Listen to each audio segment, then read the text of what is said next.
Now, since the cache memory is smaller compared to the main memory, we should always be careful about what we are going to place in the cache.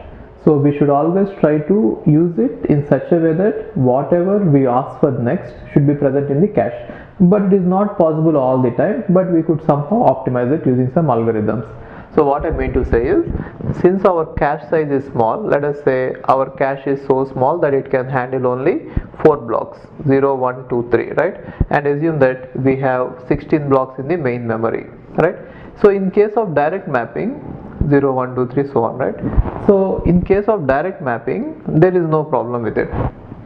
We need not make any decision. But in case of associative and set associative, assuming that the existing cache is completely full, let us say 1, 3, 7, 9 are all the blocks which are present in this cache blocks. Now we want to get a new one, let us say block number 4 into the cache, because main CPU wants to read something from it. Now in this case you should make a decision. In case of associative mapping, you should make a decision about which block you want to send out and which block, and then replace it with 4. That is called as replacing. So replacing means out of the existing cache blocks, you should send out one of the blocks and then get the new block into it. That is called as replacing. Now this replacing should be done as effectively as possible. Why? If you are going to replace a block which will be immediately used next, then again you have to anyway get it in. Got it? So that is why various algorithms have been proposed. We shall see here some of them. Now before that, let's read about it, the theory. So replacement policy is required for associative mapping and set associative mapping, but not for direct mapping. Why? Direct mapping, the name itself says that the mapping is direct and you need not do anything, isn't it? In direct mapping, we can directly get what is the exact block that a given main memory block has to get into, and we don't have any choice there. But only in case of set associative and associative mapping, we need to choose which block we should place the main memory block into. And replacement policies are aimed to minimize miss penalty for future references. So what I mean to say about this is, if you are going to replace a block, see that it is not used or required for a longest time possible. Let us say you have just thrown out a block from the cache, and immediately if you want it next time, then it is just a waste of time, isn't it? Instead of that, you could choose a block which is not being useful for a long time. But it is not always possible, but we shall try to optimize it as much as possible. Okay. And also you can compare this concept to the page replacement algorithms which we have discussed in operating system. The same kind of algorithms we have seen there in operating systems, which is called as page replacement algorithms. Here cache replacement, because we are talking about caching. Okay, now replacement policies, there are various types. One is random. Random means there is no specific criteria. You can take anyone and then you can remove it, but it is not really used in any of the operating systems. Now next one is first in first out. This one says that the block which entered first is the candidate for the replacement, which means whichever block has entered our cache first, we are going to replace it first.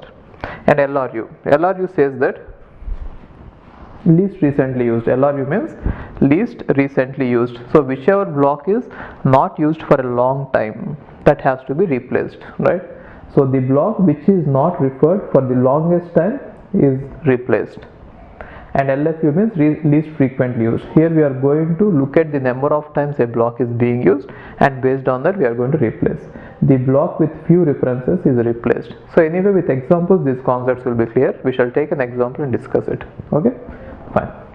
Hi, if you are planning to do masters, then doing masters abroad is better than doing masters in India.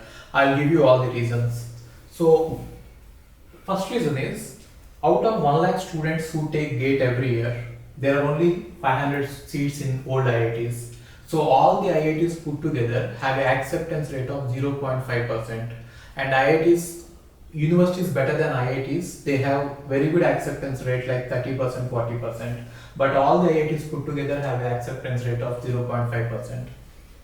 And if you are working hard to get into IIT Bombay's ranking is 177. And IIT Roorkee's ranking is 400. If you are happy to get into IIT Roorkee, then getting into universities better than IIT Roorkee is easier compared to getting into IIT Roorkee.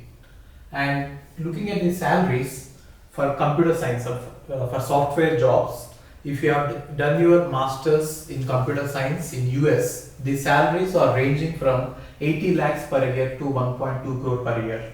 So even if you take an average of 1 crore per year, your savings will be much higher than the salaries in India. After taxes and your cost of living, you can easily save 40 to 50 lakhs per year. And in India, the maximum jobs that you get is around 30 lakhs. So your savings will be much greater than the salaries in India. And these are all the services that we provide. University shortlisting. So depending on your profile, we will shortlist what are the universities that you have to apply, and statement of purpose building, and then LOR guidance, and GRE and English test assistance, and education loan assistance. So you don't have to have any collateral, which means without any security, now you can get education loan.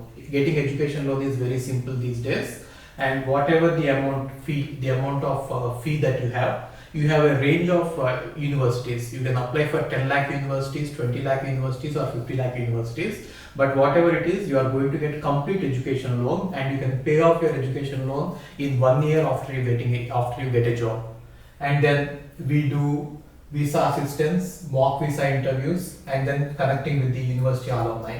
So now you might ask why we should join Game of Visas. So the answer is we have 90% success rate, 99% success rate. And these are all the destinations that we guide the students to. So we guide students to any country that you want to go. So now it is not just USA. We guide to UK, Germany, Australia, Canada. So we guide students to all the countries. We work with all the destinations. And if you are interested in going abroad, you have to just drop us a message on this WhatsApp number 9494 555 454. Okay, thank you.